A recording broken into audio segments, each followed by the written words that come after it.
The NBA draft tips off on Thursday night. Knicks fans hoping their team can come away with a difference maker with the 8th overall pick. Hoops insider Adam Zagoria is here to lend his insight. Adam, number one, thanks for being here, man. Appreciate it. Sure, Mark. So much to kind of unwrap, and we're going to start with the Knicks. They have a lot of needs, obviously. Do you think point guard is at the top of the list? Yeah, you would think they need a lead guard. They've worked out, Dennis Smith from NC State. Well, he actually met with them, didn't work out.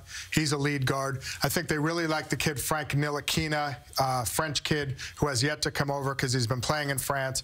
And then Malik Monk, more of a two-guard from Kentucky. Right. I would say those are the three guys they're focusing on. Well, let's kind of pick each one apart. Smith obviously had a nice year at NC State, 6'3". What do you know about him in terms of how he could help the Knicks and his game translating to the NBA? Yeah, he got his coach fired at NC State because they didn't make the NCAA tournament. Right. So they didn't have a great year at NC State. But he's, very athletic, strong point guard. A lot of people think, he could be a really effective pro, but he didn't have a great, college career. He's also met with the Lakers, and then he had a pro day the other day with about 6 teams, and he was supposed to meet with the Celtics. So he's pretty highly regarded. Frank Ntilikina, I wouldn't be surprised if Phil Jackson picks him. Right. He's a foreign guy, international guy.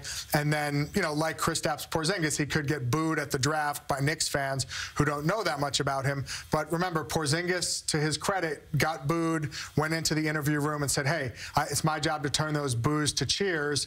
He did. He's had a great couple seasons. And if Ntilikina takes that same kind of approach and, wants to motivate the Knicks fans by playing well, that'll be good for him. And then Malik Monk is really more of a 6'3", 6'4" scoring guard, played for John Calipari at Kentucky. And again, Ntilikina is, I think he's kind of the interesting one of this trio, right? 6'5", only 18 years old, a lot of upside, but hasn't really worked out for any teams. He's still in France playing, right? Right. His team was in the French League Finals, and I think would be kind of a perfect fit for the triangle offense. He's been quoted in the New York Post saying he'd be fine in the triangle, and I'm sure Phil loves that. Yeah, exactly. What do you see now as the likely scenario, since we're talking about point guards in terms of the Knicks draft, the likely scenario with involving Derrick Rose? Well, I think the Knicks are going to move on. I mean, he was injured at the end of the season. He's had surgery. He's going to be a free agent. And instead of looking for a max contract, which, he was going into his 1 year with the Knicks, I think the Knicks probably move on and go younger. And then, the bigger picture here, Mark, is that LeBron and the Cavs in the East aren't going anywhere for the next 2, 3, 4 years. So if you're the Knicks or the Sixers or any of these teams, I think you really have to kind of rebuild with an eye towards 2, 3 years down the road. One more Knicks thought. Carmelo Anthony, will he be moved this summer, you think? I mean, I think Phil could end up making some kind of, weak trade where he doesn't get a lot in return for Carmelo. Leverage is gone, right? Leverage is gone. He said he wants to trade him. But remember, Carmelo has a full no-trade clause, and it's really up to Carmelo whether he wants to leave or not.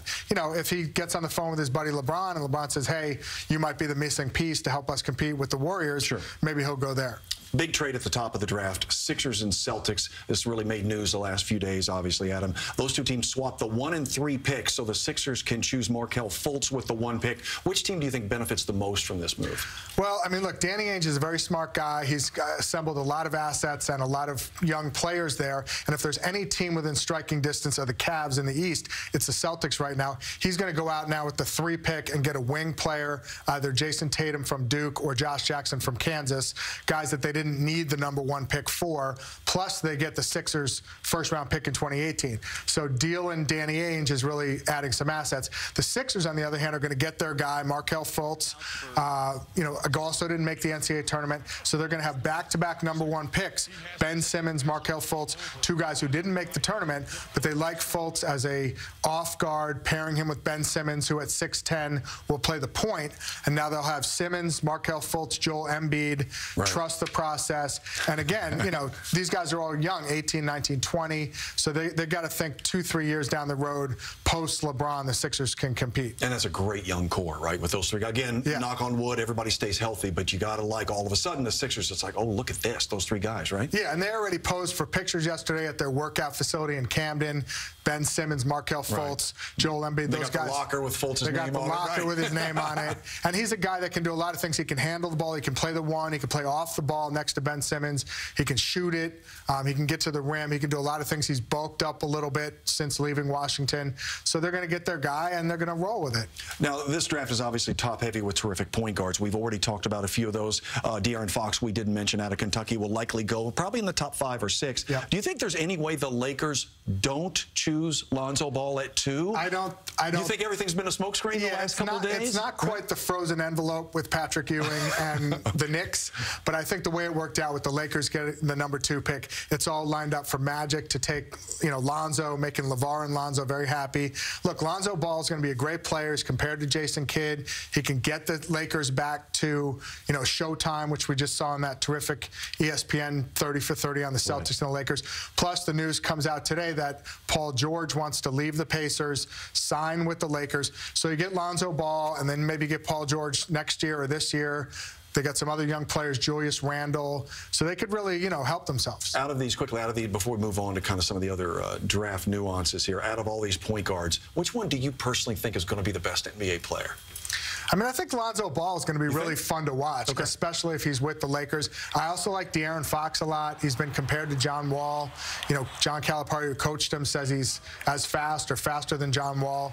So I think those two guys I would keep an eye on for sure. Is there one player, and this is where you get to be the prognosticator, okay? Is there one player in the draft that a lot of people aren't talking about that you really like a lot in terms of a couple years from now, everybody's going to be going, why wasn't he drafted higher? He turns into a better player than maybe people expect at this point. I would say one guy to keep an eye on is Harry Giles out of Duke. This is a kid I watched him, Mark, in high school and AAU. He looked like a young Kevin Garnett, a young Antonio McDyess, really bouncy guy. Then he had several knee injuries. He played a very limited role at Duke. But I talked to one NBA executive this week who said he's a top 5 talent in the draft, and it's all going to depend on his medicals. He's had several knee injuries.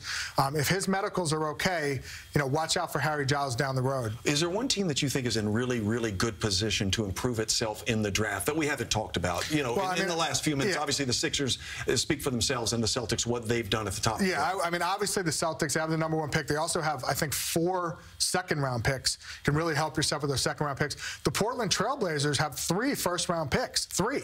So, there's been some talk of them dealing with the Knicks. They could trade one of those picks. Maybe the Knicks get a second first-round pick. But if you have 3 first-round picks, you could get 3 big guys or some combination of guys that could really help you. And the Blazers have helped themselves in the past through the draft. Is there any player that you think right now may be a bit overrated? Maybe people are going that you've seen play a lot, because we've both seen a lot of these dudes play in college, and you're thinking, I don't know that that's going to translate to the next level. Yeah, right? we talked about Malik Monk a little bit. He's 6'3", 6'4". He's a little bit of a streaky shooter. There's a lot of NBA 2 guards that are 6'5", 6'6", 6'7". Right. So how is Malik Monk going to defend 6'6", 6'7" 2 guards? Is he a real streaky shooter? And if he goes in limited minutes as a rookie, you're only going to play 10, 12, 15 minutes a game. You have to be efficient. You have to go 3 for 5, 4 for 6, 2 for 4. You can't shoot 2 for 7. Sure.